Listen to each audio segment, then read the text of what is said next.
and welcome back to a very special edition of 843 TV. We are here in the town of Bluffton at the Wright Family Park with Mayor Lisa, who's been an amazing part of our community for 2 decades.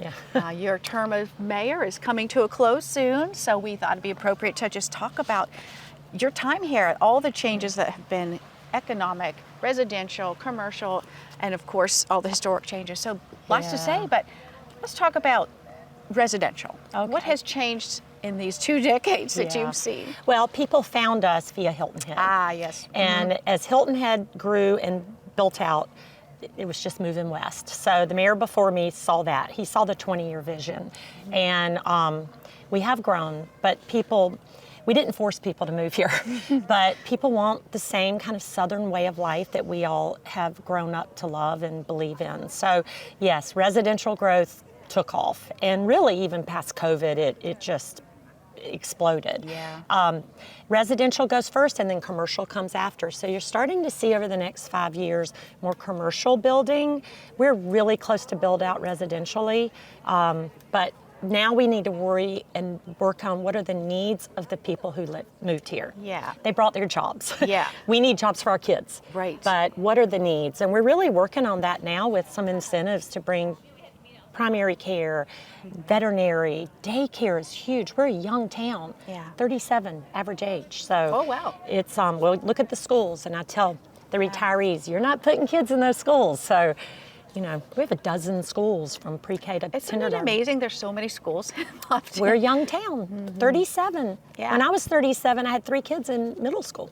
Yeah, so much more opportunity, like you said, schools, private and public Private schools and to choose public. from. And great ratings, public and private. Bluffton High just got an excellent rating. I know, Again, yeah. so, and May River is following, it's the same. So I'm very proud of that. Well, we're standing here and one of the most amazing changes and developments that have happened in just the last few years, the Wright Family Park, years in the making. I remember when it was the old dock and just a little ramp down here. So you've got to be proud of some of these things. What are some other special projects in the town that you'd like to just kind of share? Well, this is a drop the mic moment. This has been in the eyes of Bluffton since 2004-05 when we did the Old Town Master Plan, and that it was this plan, and I give it God's plan, that we were to own this, and I love it. And little things have started we can talk more about. I think for the town, the purchasing of some of the historic structures, we do really well with parks and historic structures, as you can see. Yes. And spend the money needed to get them back up to what the stories involved inside those houses gave. But New Riverside Park would be my second wow moment, because that's the growth area. And that's coming now, right? Tell us about that. We bonded $10 million to do that park in one full swoop. And we voted last council to go ahead and get a construction company to do the whole park. It's going to be the largest playground you have ever seen. Oh, wow. I mean, I don't think it compares to anything, and it's going to be very Lowcountry feel with palm trees and crab floors. And I mean, it's just fabulous for little kids to us. And the barn, tell us about the barn. The barn is fabulous. It's going to be finished in 25. I mean, this park's going to be done by October of next year. So a year from now, we're going to have that park finished. The barn's going to take another year because we're going to do a lot of upfitting inside, adding a kitchen. It's going to be a fabulous space for weddings, for anything, summits, for any kind of educational or to anything you want to do. You're going to have that. It's a pretty cool barn already, but it's going to be finished inside. Now Bluffton has the motto, state of mind. How did that come to be, and what does that mean to you? I've decided you just got to know. It is one of those things, you got to walk in our town, any part of the 54 square miles, and just have that attitude. And really, I don't think you can describe it.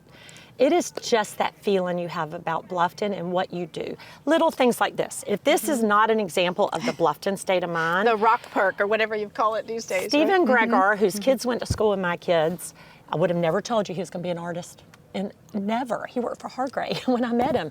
He created a little section of this, and organically it's just grown. He has a state of mind. You know, it's just everything. Loving who lives next to you. I moved to Bluffton and it was a mishmash. It was maybe modular homes and trailer and houses, and you didn't know who was living next to you. It's that acceptance, and that really, I'm gonna put it simple. I think if you have a Bluffton state of mind, you live for Bluffton, you love Bluffton, and you believe in Bluffton. You don't try to bring that outside in. We're gonna politely tell you we don't need to do it where you came from. So you all stay right here. We'll be back with more 843 TV.